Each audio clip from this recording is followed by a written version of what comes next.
Ladies and gentlemen, hit subscribe right now to this channel. In a couple of seconds, you will hear the Attorney Generals of Texas, Missouri. You will hear Elon Musk. You'll hear former President Donald Trump. I will explain to you, ladies and gentlemen, why Elon Musk is giving Trump something a lot more valuable, priceless than money. He's giving President Trump, and I'll tell you in the next 30 seconds exactly why Elon Musk has given Trump the presidency. Number one, and hit subscribe. In a couple of seconds, you will hear from some very wonderful people. Number one, the only way to stop Trump is to censor and to silence his speech. It's the only way, okay? When Americans are given Donald Trump, his words, his opinions, his viewpoints, and the entire public relations monstrosity working for Democrats, they pick Trump. When you give Trump a chance to communicate, doesn't matter if he is abrasive to some people, the average American sides with Trump, which is why he's up in the polls after being indicted under 91 criminal charges. People like what Trump, the mainstream actually coincides directly with Trump's viewpoints on everything from immigration to the economy to foreign policy. That's the mainstream viewpoint. It's not a fringe. Trump is not fringe in any way, shape, or form. The Democratic Party's viewpoint actually is not shared by most Americans on a number of topics. The problem, however, and hit subscribe right now, is that Democrats have been able to shape the narrative by controlling and influencing platforms. They've been able to silence debate, discussion, discourse. They've been able to prevent Donald Trump, people who agree with Trump, from voicing their concerns, their ideas. And we saw this, for example, with 50 intel officials saying that Hunter's laptop was a Kremlin plot. They suspended the New York Post. So number two, the next quote-unquote October surprise, and I have no clue what it could be, but the next story of a laptop or a server or emails or bribery and graft associated with Democrats will not be, I repeat, will not be silenced. Trump will be able to go to have a fair political fight. If there's something negative, detrimental to the Democratic Party, it will be viewed, discussed, addressed, read on Twitter, X, every other platform. What used to take place is that the old Twitter was the beginning stage of censorship for every other platform. So if you were banned or suspended on Twitter, then you were eventually silenced on other platforms. That ain't happening anymore. So he's giving Trump the ability to voice his views, opinions, and policy objectives. Okay, we couldn't even on this platform listen to President Trump's speeches. And now we can. And there's no stopping Trump. He's up in every poll. But you got to understand, Democrats are very good right before November at marketing, at silencing any questions about laptops that show up and illustrate obvious graft and bribery schemes. So they were able to silence any questions right before November 4 years ago. They won't be able to do so now. I want to show you just a couple of really intelligent people talking about essentially what Elon Musk and Donald Trump are doing for the world. They're allowing freedom of speech, which is something Democrats do not want. That's exactly what Musk is giving Trump. And here's a couple of examples. Here's Texas Attorney General Ken Paxton. With the Republican Attorney General of Texas, Ken Paxton. Ken, Attorney General, thank you very much for joining us. What specifically are you looking for in this investigation? So we have an obligation. I have 4 different responsibilities under the Texas Constitution. One of those is to look at any fraudulent activity of a corporation.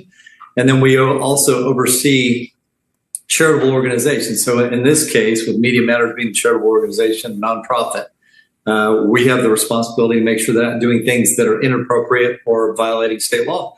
We've started off with asking them questions, and we're going to ask them questions, and whether that leads to anything else will be determined by their actual behavior and what information they turn over. There are already people, of course, questioning I won't say the jurisdiction, but Texas's involvement, given that X, formerly known as Twitter, is a California-based corporation. What is the people and the state of Texas's interest in this? Well, look, I mean, X operates in Texas. It operates all over the world, and Media Matters, what they do to X and the information that they provide affects Texans. So anything that affects Texans, we have an obligation to look at, and that's what we're doing. So yeah, it doesn't matter where they're incorporated. If they're doing business in Texas, it becomes our interest. Well, and it's very complicated, and of course this is TV, so we don't have a lot of time. But as I understand it, Attorney General Paxton, what X is alleging, and by the way, Media Matters is denying, I want to make that clear, is that Media Matters created a lot of fake accounts or a bunch of different accounts, followed a bunch of accounts that might be around or involved in hateful content, and sort of almost gamed the algorithm to force a specific result. They deny it. Let's say they actually did that. Is that illegal in any way? Yeah, I mean, it could be. It depends on exactly what they did. If it's viewed as fraudulent activity under Texas law, then they can be accountable to the state of Texas for that. I mean, the reality is we're in a lawsuit with Twitter. We've been in a lawsuit with them for several years involving kind of the similar information that they might have created fake accounts several years ago that were deceptively providing information to advertisers and consumers about how big their audience is. So we've looked at actually both sides. Yeah, because there are just regular users that probably have multiple accounts for multiple different reasons.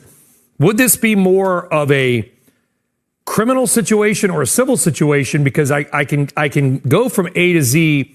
If the allegations are accurate, you're damaging X's business by basically doing this and then writing about it and then spooking advertisers away. Yeah, so for us, we don't have any authority to investigate or do anything criminally unless we're referred that by a local district attorney in Texas. So a district attorney in Texas would have to do the investigation, refer us to either an investigation or a prosecution. Until then, everything that we're doing is completely civil, related to exactly what you're talking about.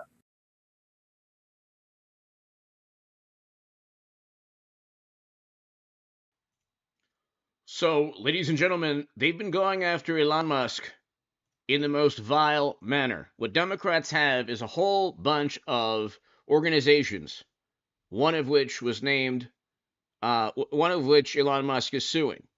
These organizations are extensions of the Democratic Party, okay? Whether or not they work directly with the Democratic Party, that could be breaking campaign finance laws, but they're essentially, you have a whole bunch, not just the organization that Elon Musk is suing, but you have an entire public relations network of different organizations linked to universities, organizations linked to the Democratic Party, organizations linked to liberal causes who converge and, in this case, try to deny or influence advertisers to leave Elon Musk's platform. They're going after Musk because he does not follow the groupthink. He does not look at the world from the vantage point of a liberal Democrat. He bought Twitter, turned it into X, because he knew very well that platform was going to be used against him. That's why. So hit subscribe to this channel right now. That is why, ladies and gentlemen, he bought Twitter. He is now teaming up with Trump because he knows very well, he's not going to say, I'm voting for Trump, but he knows very well, I think he backed DeSantis for a second, but he knows very well that only Donald Trump will allow free speech. Only Donald Trump will allow the freedom to think differently from actually a very fringe Democratic Party ideology. Okay, the average American is more aligned with Trump than they are with Schumer or with Biden or with these organizations, for example, that Musk is suing. So we know this because there was a chance for a third Obama term in the form of Hillary Clinton. Trump won in 2016. He will very likely be a landslide in 2024. We tried Biden, horrible economy, terrible foreign policy. The reason the average American likes Trump is not because of the vitriol or the venom or the negative characteristics associated with Trump by the left. That's all nonsense. Trump represents, and he presided over, his policies led directly to a great economy and a great foreign policy. He was a wonderful president. End of story. In the manner that you judge presidents historically, Trump was a complete success. But I'm just going to, here again, you have the Missouri Attorney General, in addition to Texas, the Texas Attorney General, suing now, along with Elon Musk, these organizations. These organizations, what they do oftentimes is silence conservative speech. That's not going to really happen. They'll try their best during the lead up to November, but without silencing conservative speech or without silencing Trump, there's no way to defeat him, because his ideas not only put food on the table of the average Americans. We had record low poverty with Trump. We had record highs in household median income. This is a fact. The working class that Democrats care to love so much, or claim to love so much, did better under Trump. We had low interest rates. We had low inflation.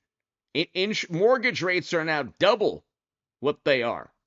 So Elon Musk knows from an economic perspective, a political perspective, a foreign policy perspective, and domestic politics that Trump is better. That's why he's meeting with Trump. But he's not going to give money. He's going to give the ability to voice a viewpoint. He's going to give Americans, Musk, the ability to debate, something Democrats do not like to do, because they have to either redefine words to win a debate, or they have to have overwhelming public relations support, late night comedians, organizations linked to the Democratic Party that try to stifle the pocketbook of conservatives or anyone supporting Trump. Okay, Democrats want the opposition penniless. That's why they're trying to bankrupt him in New York, which ain't working. But hit subscribe. Here you have the Attorney General of Missouri doing the same thing now as Elon Musk and the Attorney General of Texas. Non-profit group that goes after conservative media. They claimed major ads on X, formerly known as Twitter, were popping up next to anti-Semitic content. The Attorney General from the state of Missouri, Drew Bailey, joins me now. Your Honor, you're going after Media Matters. Spell out exactly what they did wrong. Well, I believe in the right to free speech as the foundation of this republic, and we're in a fight against radical progressive tyrants who will lie, cheat, and steal to take that freedom away from Americans. We're not going to let that happen. The allegation here is that Media Matters defrauded Missourians in a scheme to take the money and convert it to a manipulation of the marketplace and an attack on the last platform dedicated to free speech in America. So we're launching an investigation. We're going to obtain documents and get to the bottom of it and root it out and apply state statute and hold wrongdoers accountable to protect Missourians and our constitutional rights. Your Honor, listen to what Elon Musk had to say about Media Matters. Roll tape, please. Is an evil propaganda machine. So I just generally am against evil propaganda machines, and so we are suing them in every country that they operate, and we will pursue not just the organization but anyone funding that organization. I want to be clear about that. Anyone funding that organization, we will pursue them. Media Matters is an evil propaganda machine. They can go to hell. I hope they do. Okay, that's a pretty clear message. Mr. Attorney General, do you believe that Media Matters is an evil propaganda machine? Would you go that far? Oh, absolutely. Look, the Media Matters is built on lies. This is a radical progressive advocacy group masquerading as a new news organization. But I would also point out that the allegation here is that they lied when they took money from everyday Americans to include Missourians and then used it to defraud advertisers on Twitter in an attack on the last platform dedicated to free speech. But the manipulation also occurred when they changed the algorithms to emphasize controversial speech. Let's think about that for a moment. Media Matters complains about controversial speech, but they're the ones that actually emphasize that speech in a manipulative attempt to bully Twitter and its advertisers. And ultimately, that harms Missourians. And so this investigation is the tool that we have at our disposal to fight back. We're not going to let Media Matters defraud Missourians. We're going to expose the lies, the fraud, the deceit, and hold wrongdoers accountable. Was the original fraud that Media Matters said that there was anti-Semitic content placed next to regular ads? Was that wrong? Was that inaccurate? Well, I think that's what the investigation seeks to expose, is the fraud, the manipulation, the lies. And, I would point out that if Media Matters didn't like controversial speech, they should have offered counter speech, not rip off everyday Americans, rip off Missourians, and then use the money to achieve a radical progressive attempt at destroying free speech in America. They don't like Twitter because they can't control it. And this represents a new front in the fight for free speech. And Missouri's been the first out of the gate on this issue. We've been in the fight for free speech since the beginning. In the case of Missouri v. Biden, where we're fighting to put a stop to government censorship on big tech. We've litigated against the gag order placed on President Trump, but this new front should concern all Americans, where we see radical progressive advocacy groups manipulating the marketplace to attack the last platform dedicated to free speech. And if fraud was used, we're going to find it, we're going to hold wrongdoers accountable, and ultimately protect Missourians and our constitutional rights. Got it. Andrew Bailey.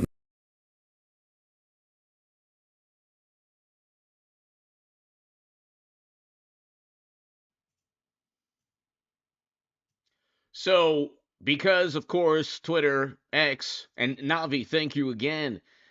Thank you so very much to my super chat. Thank you.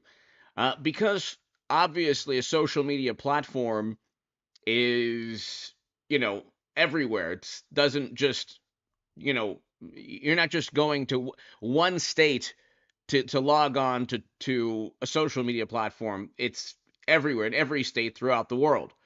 So the jurisdiction within Texas and within Missouri and any other conservative state with any other state with conservative attorney general has the right to look at a social media platform, because the social media platform operates almost certainly within their state, because the internet operates within their state. So that issue addresses jurisdiction from a legal sense. The main thing here is that Trump is getting something priceless, something infinitely more important than a campaign donation. He's getting the ability to voice his opinion without liberal sensibilities being infused into algorithms. So the New York Post was suspended.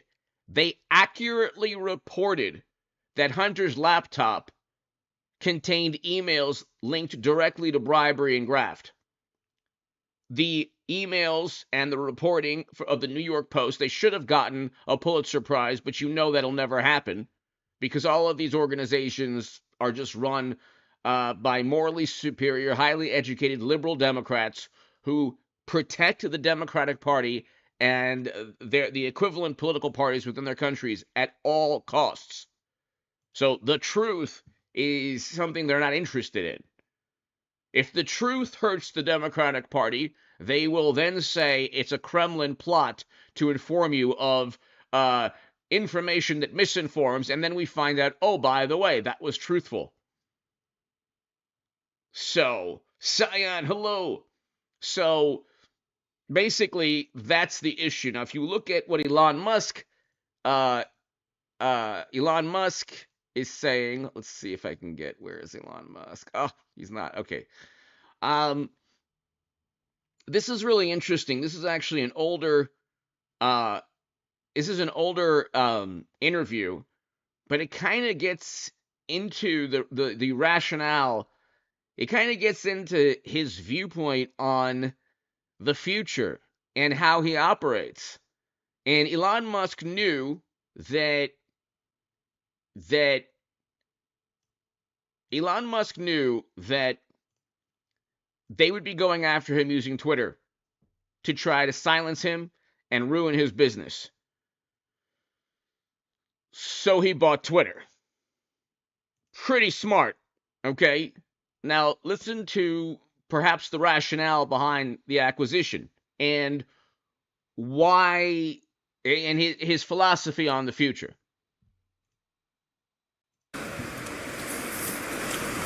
Well, I think I look at the future from a standpoint of the probabilities. It's like a branching stream of probabilities, and there are actions that we can take that affect those probabilities, or that accelerate one thing or slow down another thing, introduce something new to the probability stream. Sustainable energy will happen no matter what. If there was no Tesla never existed, it would have to happen out of necessity. It's tautological. If you don't have sustainable energy, it means you have unsustainable energy. Eventually, you'll run out, and the laws of economics will drive civilization towards sustainable energy inevitably. The fundamental value of a company like Tesla is the degree to which it accelerates the advent of sustainable energy faster than it would otherwise occur. So when I think like what is the fundamental good of a company like Tesla, I would say hopefully it does. If it accelerated that by a decade, potentially more than a decade, that would be quite a good thing to occur. That's what I consider to be the fundamental sort of aspirational good of Tesla. Then there's becoming a multi-planet species and spacefaring civilization. This is not inevitable.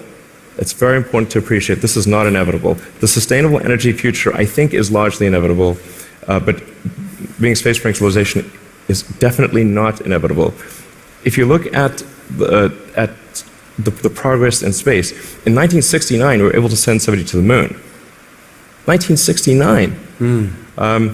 Then we had the space shuttle. The space shuttle could only take people to low Earth orbit. Then the space shuttle retired, and the United States could take no one to orbit. So that's the trend. The trend is like down to nothing. This is not. People are mistaken when they think that technology just automatically improves. It does not automatically improve. It only improves if a lot of people work very hard to make it better. And actually, it will, I think, by itself degrade, actually. You look at great civilizations like ancient Egypt, and they were able to make the pyramids, and they forgot how to do that. And the Romans, they built these incredible aqueducts. They forgot how to do it. You know, it almost seems, listening to you and look at the different things you've done.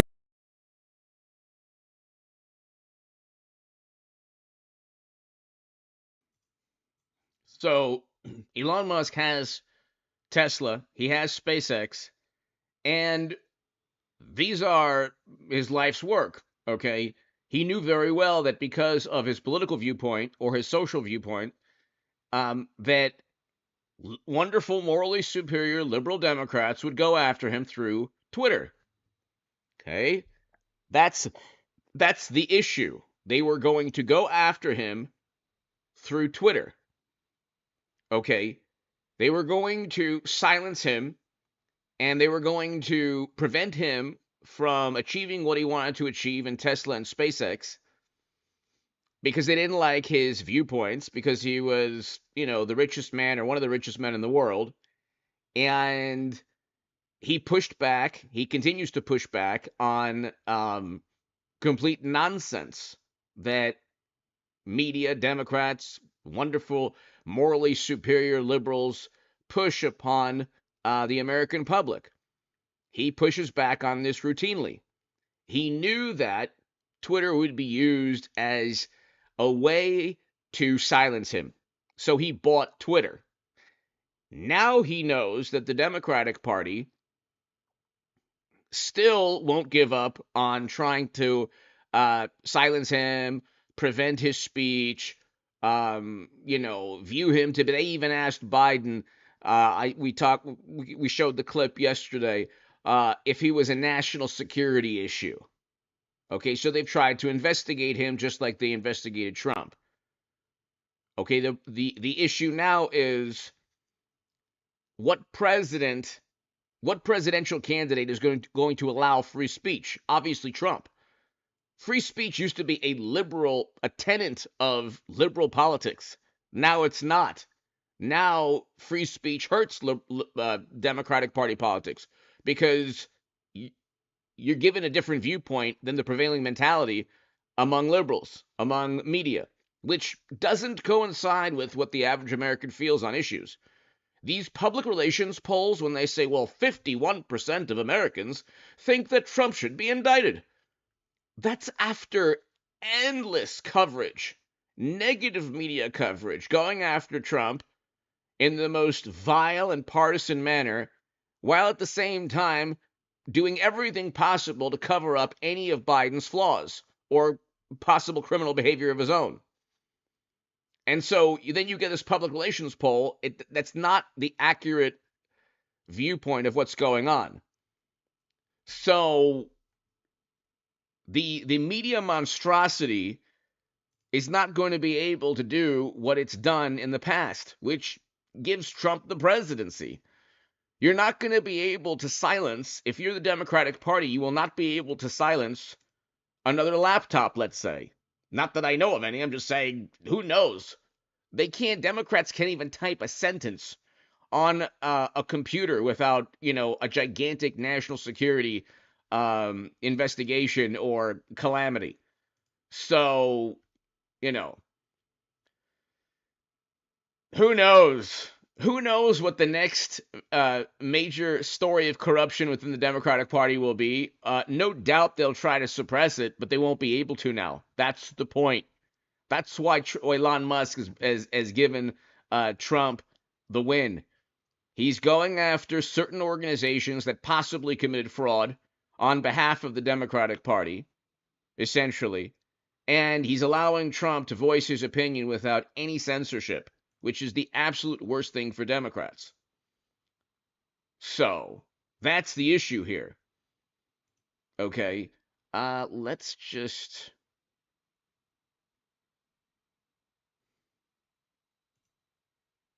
listen to excellent journalist Matt Taibbi. New York, Ms. Stefanik for 5. Thank you, Mr. Chairman. It has been almost 1 year since the first bombshell Twitter files. Looking back now, and my questions are for Mr. Taibbi and Mr. Schellenberger, what was the most alarming thing that you came across during your review of internal Twitter documents? And I have a number of follow-up questions, so keep it short. Sure. Thank you for the question. I think the most alarming thing that we saw was the regular stream, organized stream of communication between the FBI, the Department of Homeland Security, and the largest tech companies in the country.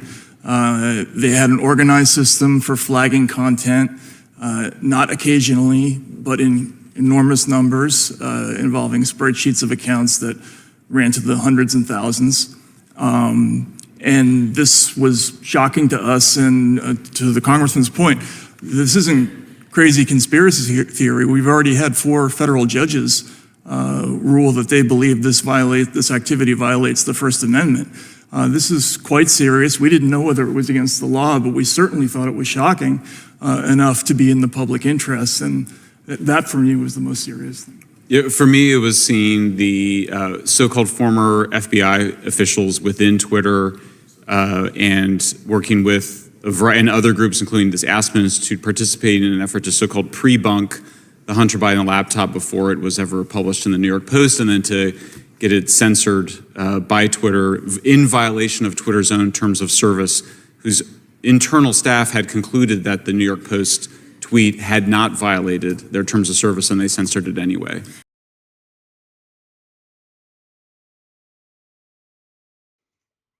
So, if the tables were turned and Republicans were able to use government agencies to silence progressive or left-leaning or socialist or liberal Democratic Party content on a platform, the ACLU, oh my God, I mean, the Democratic Party, every pundit would say, how dare they? Do you know what the left said? Oh, this is nonsense because, well, the government was just trying to enforce existing Twitter guidelines, which makes no sense because the guidelines were specifically tailored to silence conservatives. So it's this absurd circular logic. They said, well, I mean, there was no government involvement. The government was just helping the company with existing guidelines. And those regulations or guidelines happen to be implemented by people who vote Democrat.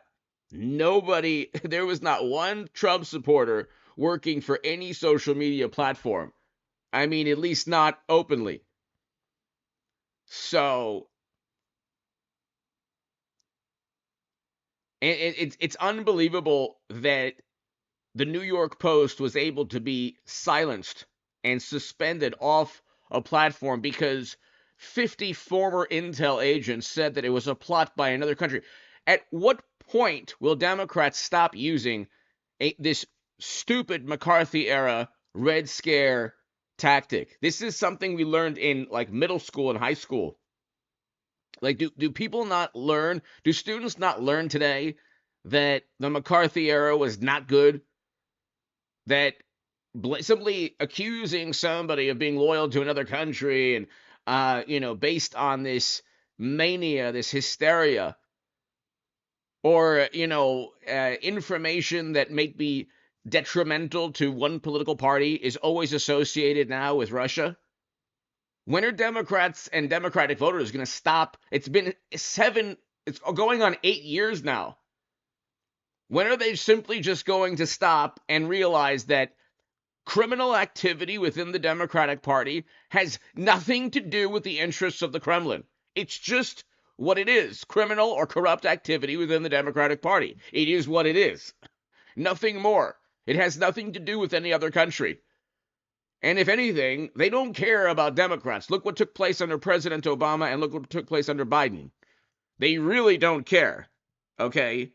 I mean, it's just the most absurd, really stupid talking point. I mean, you have to be completely naive when it comes to politics to just always believe every single 4 years that the Kremlin wants you to think bad things about the Democrats. I mean, how stupid do you have to be to believe that? How many brain cells must the person have left to actually believe? Or how many brain cells must the person have had to lose for them to actually believe that anything bad for the Democratic Party, another country wants you to know? It's the dumbest thing in the world, but people still latch on to it. Let's continue. Actually, let's go ahead and...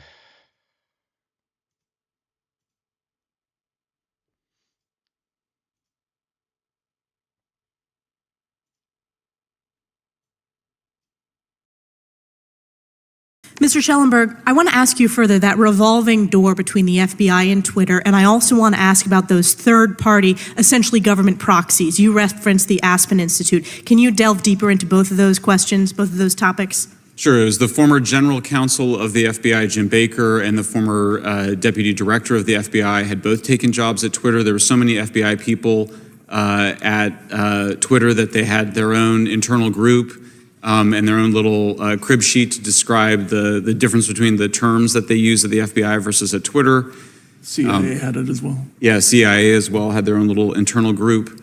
And I'm sorry, what was the second question? The third-party proxies. Oh, like yeah. the Well, then the Aspen Aspen Institute, this was the weirdest thing. We discovered that Aspen Institute had created a workshop that it was attended by basically all of the major media, including as well as all the major social media platforms, to basically pre-bunk in advance the Hunter Biden laptop, even though it had not been, there was no evidence that it existed outside of the fact that the FBI knew that they had it because they got it in December 2019. So to have the Aspen Institute trying to persuade people not to cover the Hunter Biden laptop story in August and September of 2020 was quite chilling and disturbing to see. These content moderators at social media platforms like Twitter wield an enormous amount of power in terms of determining not only what Americans can say, but also what Americans can see. Do you believe, Mr. Taibbi and Mr. Schellenberg, that it's appropriate for unelected bureaucrats or these tech companies to collude to influence what Americans can say or read? Absolutely not. And, I wanted to stress again that all this was happening secretively with the blessing of the Department of Homeland Security, with them sending things to, this is from the EIP at Stanford to Twitter and Facebook saying, we repeat our recommendations that this account be suspended. We recommend labeling all instances of this article. We recommend that you flag as false this. All these demands being made secretly without any public review. My view is that the government doesn't decide who can speak in the town square. Why should the government be deciding who can speak on social media platforms?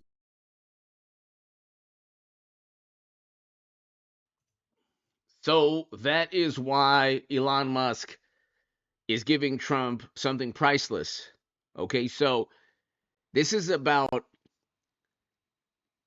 it's cliche to say it's an information battle. That's cliche. But there used to be a moment before 2016 in American politics where media did not care if a Republican or Democrat, media generally didn't care, even though you had most of media voting Democrat. You had like Paul Ryan as runner-up to Time Magazine's Person of the Year, Man of the Year, or whatever. Okay? And media didn't care. Late night, you could watch Kimmel or Seth Meyers or whatever, and they wouldn't obsess over Democrats. Okay, I mean obsess over Republicans. It wasn't part of like you didn't go to like a family get together or Thanksgiving or New Year's celebration and have a morally superior, highly educated liberal cousin or friend or family member just ruin the entire night because they went on a tirade about Trump and the fact that you support Trump. This didn't happen in America. And what took place is we crossed the Rubicon into liberal mania in 2016.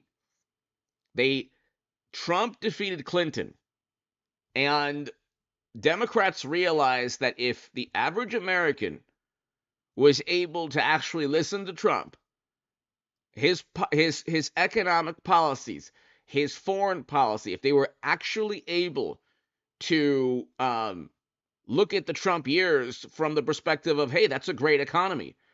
Well, that's a much better foreign policy than what we have now. They'd never win against Trump. So they had to manipulate and distort and lie every single day about the things he said, the things he did. They had to create a Red Scare, McCarthy-era world where everything had to do with the Kremlin. And people believe this nonsense while they pontificate about democracy and truth. You couldn't find more sinister, deceptive political operatives than the wonderful, morally superior, highly educated liberal Democrats who lie all the time, like daily, about Trump, about conservative viewpoints, about the Republican Party. I mean, that's all they do. And they have a public relations monstrosity. They have a public relations network that is unparalleled, but that is slowly being disintegrated by Elon Musk, Trump, attorney generals. So, I mean, you have a situation, ladies and gentlemen, where it can't be sustained. The endless vitriol against Trump cannot be sustained. We've reached a point of diminishing returns where Democrats are not going to get any political momentum from being outraged at Trump. Because most people know that the outrage is linked to a lie, a deceptively edited video, selectively edited speech. That's why when you watch this channel, you'll hear Trump speak. And it won't be edited. It'll just be here. There's celebration. So we can go ahead and we'll start with the Iowa victory speech was pretty good. So let's start.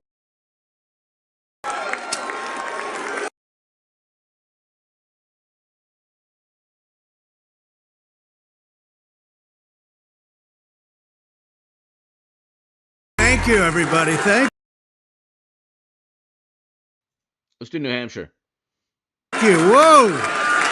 USA, USA, USA, USA, USA, USA, USA, USA. Well, I want to thank everybody. This is a fantastic state. This is a great, great state. You know, we won New Hampshire 3 times now. Three. We win it every time. We win the primary. We win the generals. We've won it, and it's a very, very special place to me. It's very important. If you remember, in 2016, we came here and we needed that win, and we won by 21 points, and it was great. And today, I have to tell you, it was very interesting because I said, wow, what a great victory. But then somebody ran up to the stage all dressed up nicely when it was at 7. But now I just walked up and it's at 14. But she ran up when it was 7. And, you know, we have to do what's good for our party. And she was up and I said, wow, she's doing like a speech like she won. She didn't win, she lost. And, you know, last week we had a little bit of a problem. And if you remember, Ron was very upset because she ran up and she pretended she won Iowa. And I looked around, I said, didn't she come in 3rd? Yeah, she came in 3rd. And then I looked at the polls. She was talking about most winnability, who's going to win, and I had one put up. I don't know if you see it, but I have one put up. We've won almost every single poll in the last 3 months against crooked Joe Biden, almost every poll. And she doesn't win those polls. And she doesn't win those. This is not your typical victory speech, but let's not have somebody take a victory when she had a very bad night. She had a very bad night. And you have the now very unpopular governor of this state. This guy, he's got to be on something. I've never seen anybody with energy. He's like hopscotch. And, you know, I'm watching this guy, and 2 weeks ago he said, we're going to win in the landslide. We're going to win. About 3 days ago he started saying, well, we want to do well. That's a big difference. But I walked out just now, we're 14 points up, and I don't know what it's going to be. But when she was up here, it was like 6 or 7. And, you know, with like 7% of the vote counted. Now, let me just tell you, we had an unbelievable week last week in Iowa. We set a record. It was the best in the history of the caucus, in the history.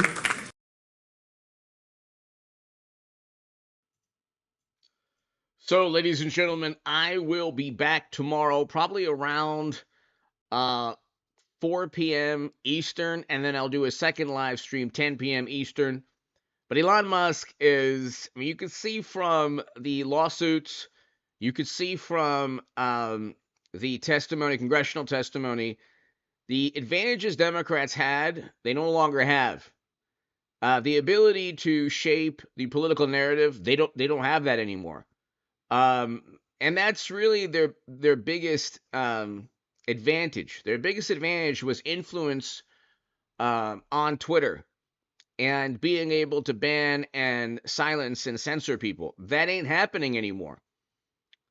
So now they're going to have to actually defend Biden's economic record, his foreign policy, both of which are a catastrophe. They won't be able to do that. Then, if there's another calamity within the Democratic Party, they won't be able to silence that or blame the Kremlin. Okay? That worked with the prior regime. It won't work now. And like I said, Elon Musk is going after those who possibly lied and committed fraud just to tear him down.